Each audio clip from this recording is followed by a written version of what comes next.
howdy, buckaroos. This your old pal Gabby Hayes, coming at you with another one of them rip-roaring western yarns. You're darn tootin'. Yes, sirree, Bob.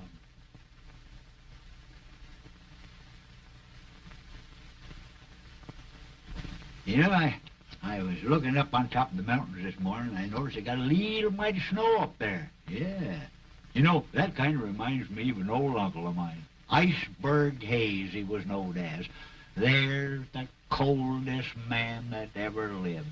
Oh, did he like cold weather. He couldn't stand warm weather.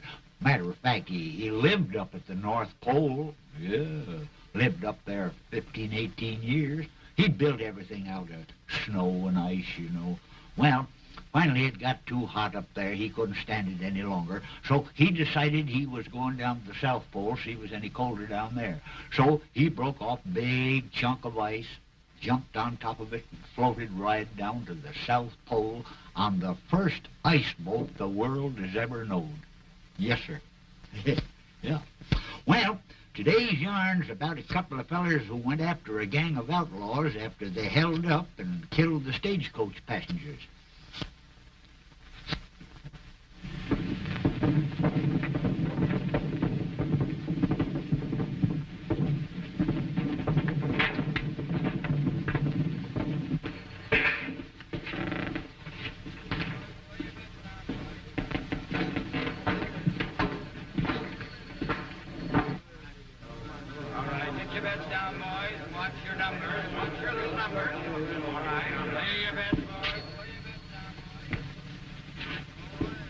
Hey, she's pretty, ain't she?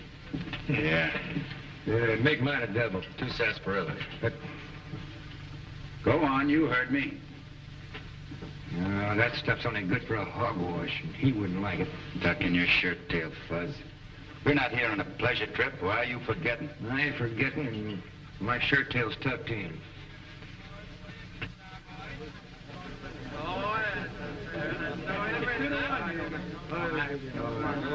We're gonna have a visitor in a minute. Now listen, you let me play the hand.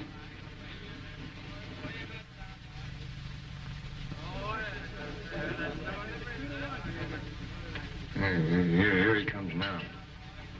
Now remember, Fuzz, let me play the hand. Well, I'm remembering what old Cliff said. The leader was a tall, rangy fellow. And that Pinto was easy for anybody around here to get him out of the livery stable. Hi, gents. I'm Grant Barlow, the owner here.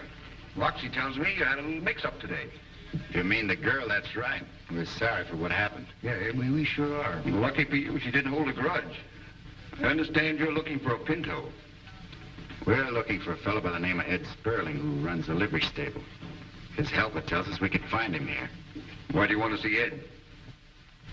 We'd like to ask him a few questions. About the Pinto? Yeah, that's right. You're pretty close-mouthed. Are you a lawman? No, just personal. You'll find him at the roulette wheel. Better not spoil his luck. He's winning. Thanks.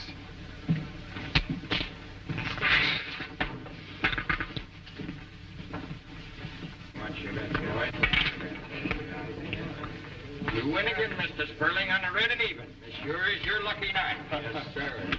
Yeah. All right, get your bets down, boys. Place your bets. Watch the little ball around it goes. Where it stops, nobody knows. Place your bets, folks.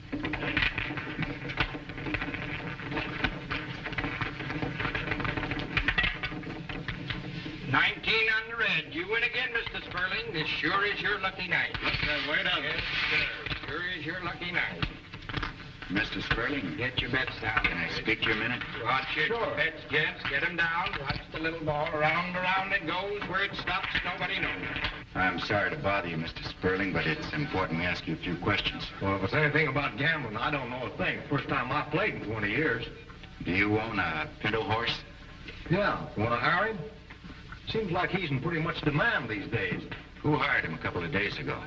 Let's see. Oh, actually, a stranger hired him. Made a pretty good deal, too. Gave me $100 cash. Do you remember what he looked like? Was he tall and rangy? Yeah, come to think of it, he was tall and rangy. What did he wear? Well, it was kind of dark when he came in the barn. I remember. Oh, I do remember he had a black shirt, And a black sombrero. Number 9 on the red. I'm sorry, Mr. Tryon. You lost again. Number 9 on the red. This seems crooked. I want my money back. I put up $10,000. I said I want my money back. I said I want my money back.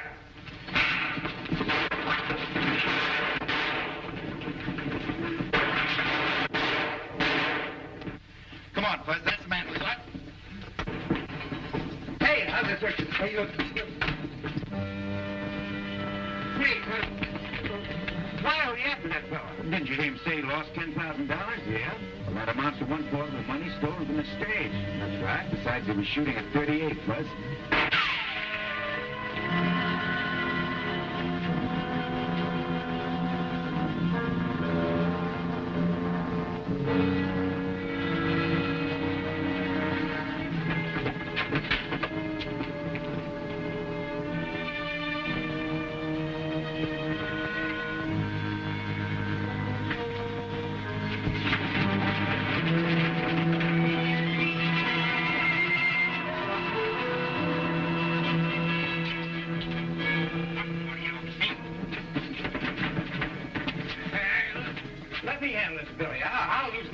Now, wait a minute, Fuzz. He's going to get what's coming to him.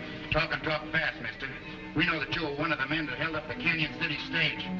I don't know what you're talking about. Hey, I'll blow up one of his ears. Maybe he can hear better. I'll smash in his teeth. Maybe he can talk better. All right, I'll talk. But you got to see it. I get a fair trial. The others got me into it. You'll get a fair trial. Who were the others? Ben Taggart over at Red Post forced me to go along. He had a lot on me. Who was the leader? The fellow rode the Pinto pony. Come on. Come on.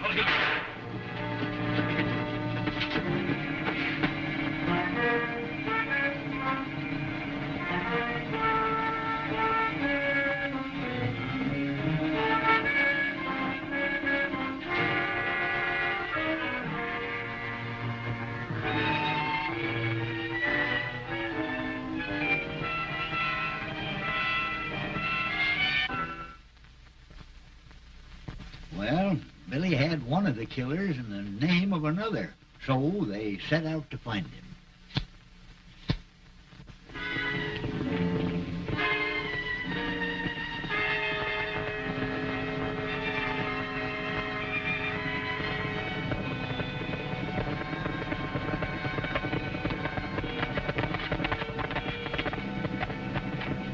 Hi, stranger. Howdy. You boys heading for Red Post? Yeah, that's right. You got business there? Well, you can call it that. We got plenty of business. We're looking for a dang hombre named Ben Taggart. What my partner means, we'd like to have a talk with Ben. Who are you? I'm Bill Carson. My partner, Fuzzy Jones. Why are you so anxious to talk with a man like Ben Taggart? By that dang fools.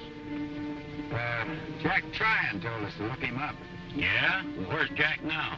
He's back in Pecos City. Had an accident. He thinks if we get a chance to talk to Ben, we might be able to make a deal with him. What kind of a deal are you figuring on starting? We're not particular. You hear that, Wagner? They're not particular. I guess we better take the boys along with us. Yeah, Ben will be right glad to see him. Come on. Fuzzy, we keep your mouth closed. Well, there's something funny going on. Shut up.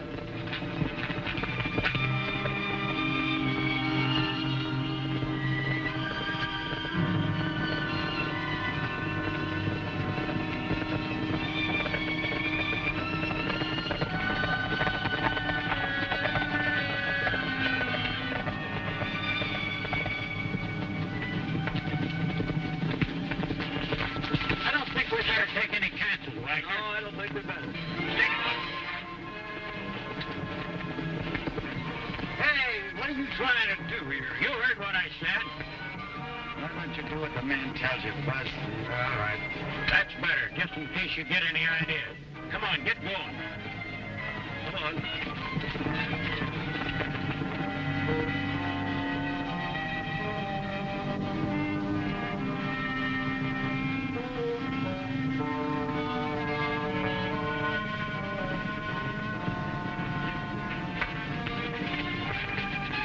All right, get your feet on the ground and get inside.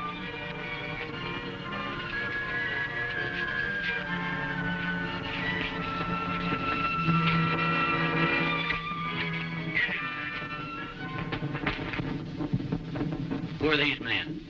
ran across them on the Red Post Road. They claim Jack Tryon sent them to see you. Yeah? They say their names are Billy Carson and Buzzy Jones. That's right. Jack Tryon told me we could make a deal with you. We're pretty good gun hands. The best in the country. Well, that's fine. I always like to meet up with good gun hands. Thanks. Especially when they're after me.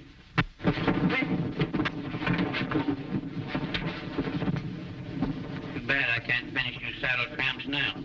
Buck's got better medicine for you. Tie 'em up and throw 'em on their horses. We're heading for Smoky River.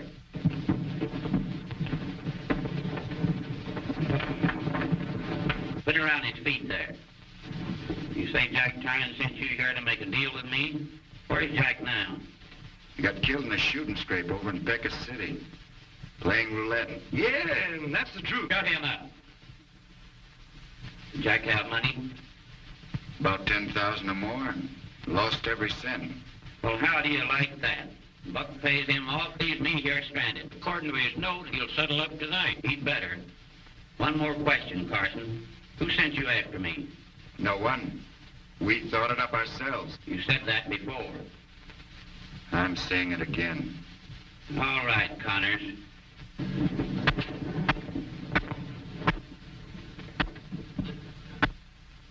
Why, you low-down, white-livered range hogs, tie me loose. Now, time for the three of you. Shut up. That's enough, Connors. Maybe his tongue's loosened now. I'm asking you once more, Carson. Who sent you after me? Look, Taggart, you can have him beat on me all night. The answer's still going to be the same. I'll tell you why. My niece was on that Canyon City stage, and you killed her along with the rest of them. Well, that makes sense. I can savvy a personal grudge. There's one thing wrong with it. Buck and Luke Gordon did the killing. Luke Gordon. I suppose you're looking for Buck. That's why he wants your carcass for himself. Well, I ain't putting my guns down until the whole bunch of you bone-picking coyotes are brought to justice. And that goes for you, too. Listen to the whiskers run. He's got spunk. It'll be Buck who'll be drilling your hide. Well, if you're through working on these hombres, let's have some victuals while we're waiting for Buck. Wagner and me ain't eaten since morning. All right, Connors. We'll give the condemned their last meal. Hey there, why don't you untie me and I'll whip you up a meal? I'm considered the best cook in Lincoln County. Gunslinger and cook. All right, untie the runt. Let's see what he can do. Okay. There's some canned stuff in the cupboard, and it better be good. Well, come on, untie me. Say, you're acting mighty funny, you little runt. What is the matter with this? Nothing at all. There's one way to find out. Make him eat it. Not a bad idea. Here, eat that. Oh, I ain't hungry. I said eat it. Please don't make me eat when I'm not hungry. It gives me the indigestion.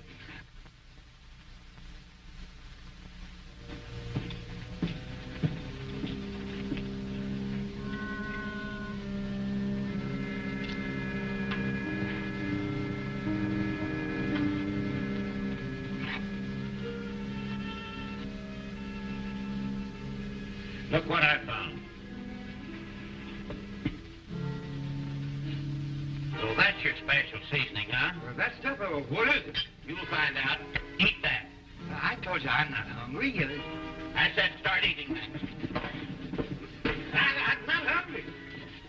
You will eat it or I'll break your jaw.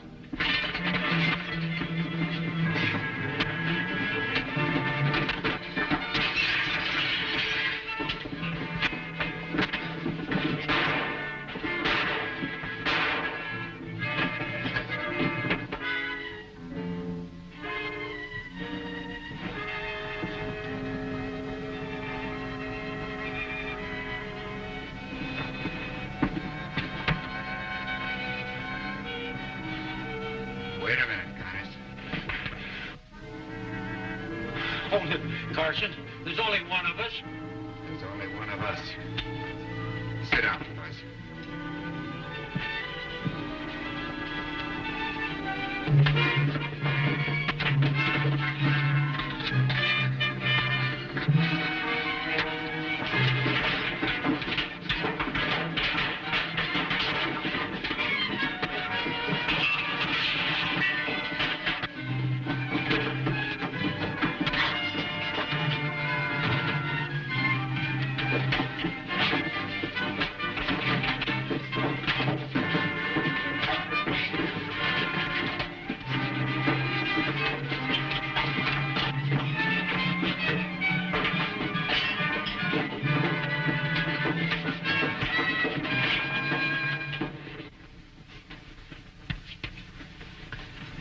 Well, that takes care of 2 of them killers.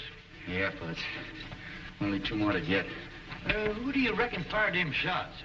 I guess it was Buck. Well, then he's the leader. Sure. Got Jack trying and then Taggart to keep him from talking. Get Luke Gordon next unless we find him first. Well, maybe this range hog knows something. We'll soon find out. All right, Connors, on your feet. Now it's your turn to talk. Go on. Yeah, what about? You know Buck? Never saw him. Hey, there's some stew over on that stove. I'm just hankering to serve this yellow mongrel. That's the truth. I never saw Buck. All my dealings was with Taggart. You know this Luke Gordon? Yeah, I know Luke. Well, what about him? Go on, talk. He run a bar over in Twin Oaks the last I heard of him. What does that varmint look like? Luke's middle-aged and thin. Middle-aged and thin. What else? He's fast with his gun. Let's get our guns. We got work to do.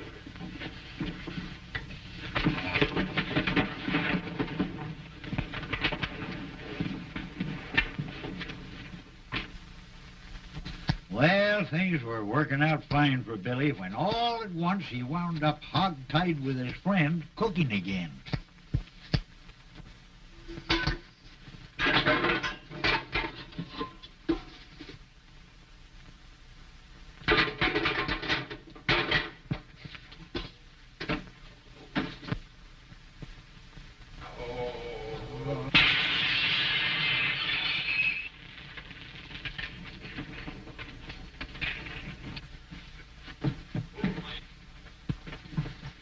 Buzz, you all right?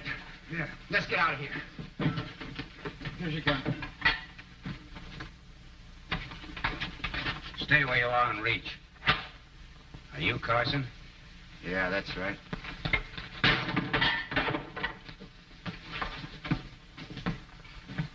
He put dynamite in the stove. I'll get outside and stand guard. I'll attend to these 2.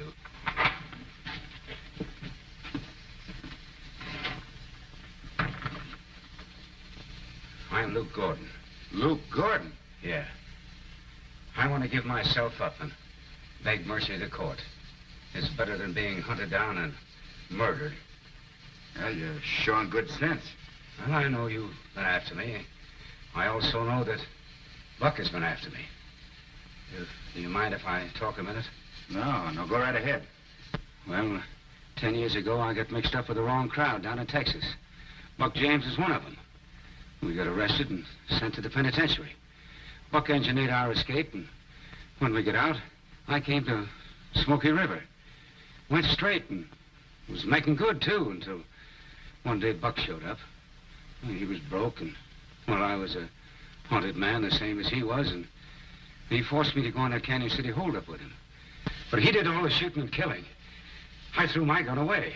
Was it a 45? Yeah.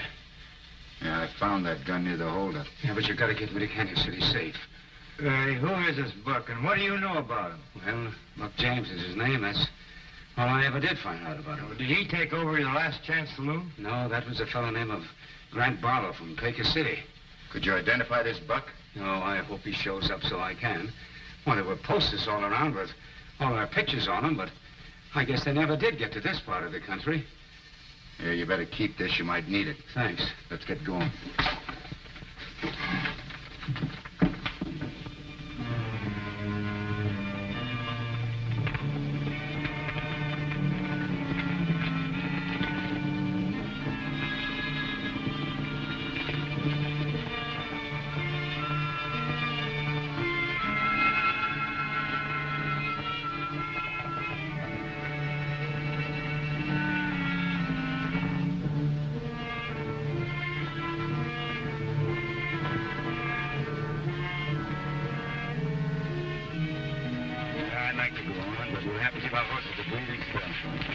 How much further do you figure it is to Canyon City?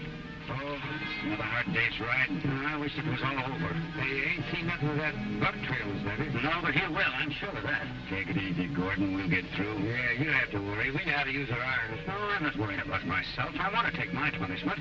But a fellow like Buck should be caught up with. He's a vicious killer. As soon as you identify his picture, the law will take care of him. Yeah, I hope so. I hope so.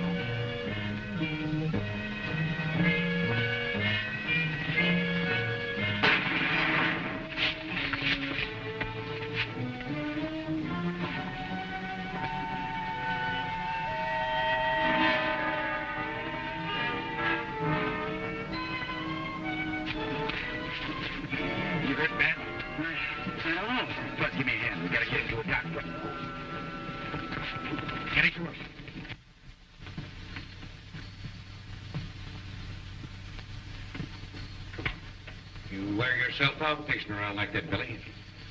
Doc, it's taking a pretty long time. Yes, it does take quite a time to save a man's life. Don't worry. Doc John will bring him around. Did he tell you anything about this Buck James? Gordon's going to identify him as soon as he's able to talk. I never saw such a vicious crime as that stageholder. Well, we got 3 of them, and I'll get this varmint booked. Billy.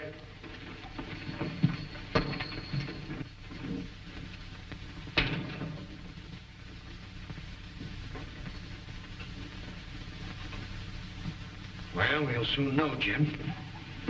Yeah.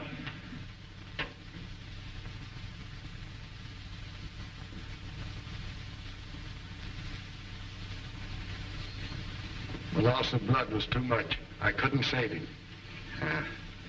Doc, did he talk, say anything? Never regained consciousness. What do we do now? Fuzz, I guess there's only one thing to do.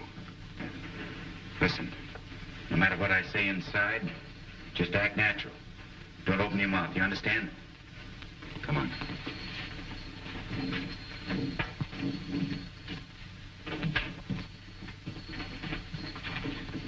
What did you say, Billy? Gordon's asleep. Doc gave him a sedative. About an hour he'll wake up. He'll be able to identify Buck James. Fine. Yeah, great.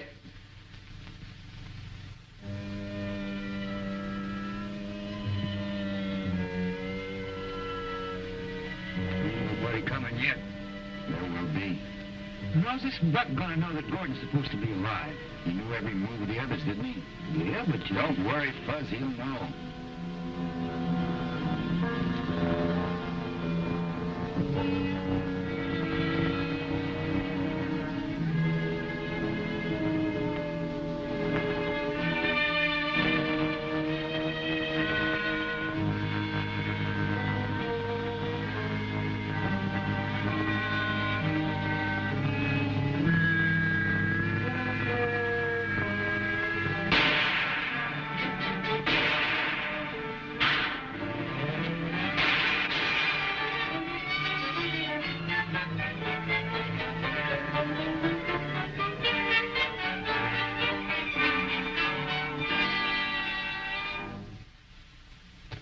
Why, it's Jim Austin, the sheriff's deputy. So he's Buck. Yeah, I've thought so for a long time, Fuzz. Just didn't have the proof. A perfect setup. Run on the gang and working in the sheriff's office. Well, I guess this cleans things up.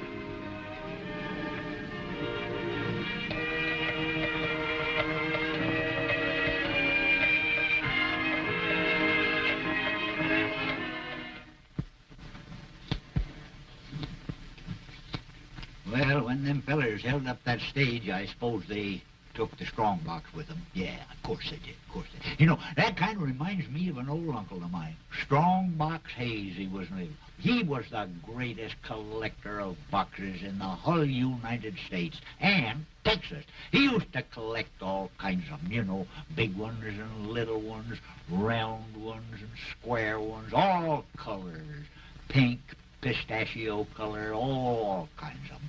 Well, one time he decided he was going to build a great big house out of boxes. So he made a great big bunch of great big boxes, you know, and he put them on top of each other, had it almost finished when a great big windstorm come along, picked all them boxes up, and they went flying through the air, and they come right down on top of a railroad train, one right after another. Turned out to be the first boxcars the world has ever known. Yes, sir. Well, I reckon that's just about all for today, buckaroos. But I'll be back next week with another rip-roaring Western yarn. Your turn, tootin'. Yes, sirree, Bob.